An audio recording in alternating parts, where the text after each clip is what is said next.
हमारे परिवार में जो लोग हमारे साथ जुड़े होते हैं, क्या उनका संबंध केवल इस जन्म तक ही होता है या पूर्व जन्मों का भी कोई संबंध और कर्म बंधन होता है? कृपया इस विषय में कर्म सिद्धांत के अनुसार मार्गदर्शन प्रदान करें। देखो, ऐसा है कि जो हमारे साथ परिवार में लोग रहते हैं, हम सर्वथा नहीं कह सकते कि वो हमारे पूर्व जन्म के मित्र हों या अपने हों।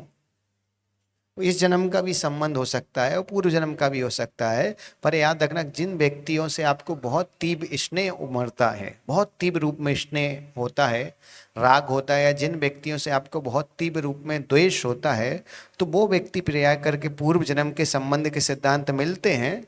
पर जिनसे नहीं है, कम मात्रा में, तो हो सकता है इस जन्म के भी हो और हो सकता है कि पूर्व जन्म के भी हो। तो ऐसा अपन सर्वथा किसी को नहीं कह सकते, पर पूर्व जन्म का हो भी सकता है और इस जन्म का भी हो सकता है। क्योंकि अधिकतर लोग बोलते जोड़ियां ऊपर से बन के आती तो फिर नीचे आके टूट क्यों जाती।